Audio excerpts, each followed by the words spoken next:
محترم سامعین کرام، ماں باپ کی عظمت کا بیان ہم سن رہے ہیں۔ اللہ تعالیٰ اور اس کے پیارے محبوب صلی اللہ تعالیٰ علیہ وسلم نے اس کی بہت زیادہ اہمیت کو بیان فرمایا۔ کریم آقا صلی اللہ تعالیٰ علیہ وسلم نے نہ صرف اپنے عمل سے کر کے دکھایا، حضور جان رحمت صلی اللہ علیہ وسلم کی کئی ایسی احادیث مبارکہ ہمیں ملتی ہیں جس میں حضور جان رحمت صلی اللہ تعالیٰ علیہ وسلم نے ماں باپ کی عظمت کا بیان فرمایا ہے۔ حضور جان رحمت صلی اللہ تعالیٰ علیہ وسلم کے اگر عمل کی بات کی جائے تو حضور صلی اللہ علیہ وسلم اپنے صحابہ کرام کے جھرمٹ میں بیٹھے ہیں تو حضور بار بار کھڑے ہوتے ہیں، بیٹھ جاتے ہیں، بار بار کھڑے ہوتے ہیں، پھر بیٹھ جاتے ہیں۔ صحابہ کرام علیہم رضوان کو بہت تعجب ہوا، عرض کی فدا کا امی و ابی یا رسول اللہ، ہمارے ماں باپ آپ پر قربان ہو جائیں، کیا وجہ ہے کہ میرے آقا بار بار کھڑے ہوتے ہیں، بار بار بیٹھ جاتے ہیں، بار بار کھڑے ہوتے ہیں، بار بار بیٹھ جاتے ہیں؟ میرے اور آپ کے نبی صلی اللہ تعالیٰ علیہ وسلم نے ارشاد فرمایا، صحابہ در حقیقت بات یہ ہے کہ وہ جو سامنے سے مائی گزر رہی ہے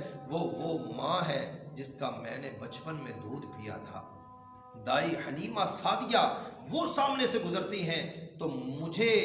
یہ منظور نہیں ہے کہ میری رضائی ماں سامنے سے گزرے تو میں بیٹھا رہوں۔ میں محمد امام الانبیاء ہو کر اس کا کھڑے ہو کر ادب کرنا پسند کرتا ہوں، احترام کرنا پسند کرتا ہوں۔ محترم سامعین کرام، ذرا اپنی حالت ظاہر پر بھی غور کر لیا جائے کہ آج ہم بھی کھڑے ہوتے ہیں، آج ہم بھی احترام کرتے ہیں، مگر کس کا؟ جو دنیا دار ہو، جو منصب والا ہو، جو عہدے والا ہو، جو پیسے والا ہو۔ آج اگر کوئی سیاسی لیڈر آ جائے تو اس کے احترام کے اندر ہم کھڑے ہو جاتے ہیں، اس کے ادب کے اندر ہم کھڑے ہو جاتے ہیں۔ آج اگر کوئی سرمایہ دار آ جائے، آج کوئی فیکٹری کا مالک آ جائے، آج اگر کوئی ہمارے پاس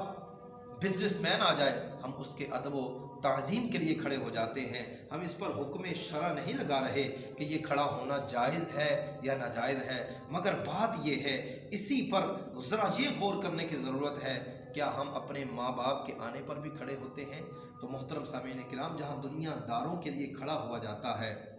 ہمارے والدین زیادہ حق رکھتے ہیں کہ ان کی تعظیم کے لیے اگر وہ آئیں تو ہم کھڑے ہو کر ان کا استقبال کریں، تاکہ پتہ چلے کہ یہ وہ ہستیاں ہیں، ماں اور باپ، جن کی وجہ سے ہم دنیا کے اندر آنے کا سبب بنے ہیں۔ تو محترم سامعین کرام، بہت زیادہ ان کی عظمت کا بیان حضور جان رحمت صلی اللہ تعالیٰ علیہ وسلم نے فرمایا۔ ایک مرتبہ حضور جان رحمت صلی اللہ علیہ وسلم مسجد نبوی میں تشریف لاتے ہیں، آپ نے ممبر کی پہلی سیڑھی پر پاؤں رکھا تو فرمایا آمین، دوسری سیڑھی پر پاؤں رکھا تو فرمایا آمین، تیسری سیڑھی پر پاؤں رکھا تو فرمایا آمین۔ حضور جان رحمت صلی اللہ علیہ وسلم کے صحابہ پوچھنے لگے، یا رسول اللہ صلی اللہ علیہ وسلم، کیا وجہ ہے کہ آپ نے پہلی سیڑھی پر پاؤں رکھا، دوسری سیڑھی پر پاؤں رکھا اور تیسری سیڑھی پر پاؤں رکھا تو آمین فرمایا؟ حضور نے فرمایا، ہاں، میں نے جب پہلی سیڑھی کے اوپر پاؤں رکھا تو جبریل نے دعا کی، یا رسول اللہ صلی اللہ علیہ وسلم، آپ کا وہ امتی جس نے ماں باپ کو پایا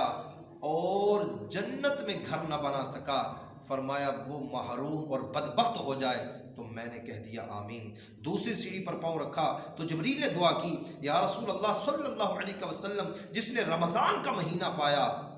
اور اس کا ادب و احترام کر کے روزے رکھ کر جنت میں گھر نہ بنا سکا، فرمایا وہ محروم اور بدبخت ہو جائے، تو میں نے کہہ دیا آمین۔ تیسری سیڑھی پر پاؤں رکھا تو جبریل امین علیہ السلام نے دعا کی، یا رسول اللہ صلی اللہ علیہ وسلم، جو آپ کا ذکر سنے، آپ کا نام سنے اور آپ پر درود و سلام نہ پڑے، وہ بدبخت اور محروم ہو جائے، تو میں نے کہہ دیا آمین۔ محترم سامعین کرام، ذرا غور فرمائیں، دعا کرنے والے تمام فرشتوں کے سردار ہیں اور دعا پر آمین کہنے والے تمام نبیوں کے سردار ہیں، تو یہ دعا رد کیسے ہو سکتی ہے؟ تو اے محبوب علیہ السلام کا نام سن کر درود پاک نہ پڑھنے والے تو کیسے بدبخت اور محروم نہ ہوگا؟ اے رمضان کا مہینہ پا کر اپنی بخشش نہ کروانے والے تو کیسے محروم اور بدبخت نہ ہوگا؟ اور اے ماں باپ کو بڑھاپے میں پانے والے اور اپنی خدمت، ان کی خدمت کر کے اپنی بخشش نہ کروانے والے تو کیسے بدبخت اور محروم نہ ہوگا؟ اللہ تعالی ہم سب کو اپنے ماں باپ کا ادب و احترام کرتے ہوئے زندگی بسر کرنے کی توفیق رفیق مرحمت فرمائے، آمین بجاہ النبی الامین صلی اللہ علیہ وسلم۔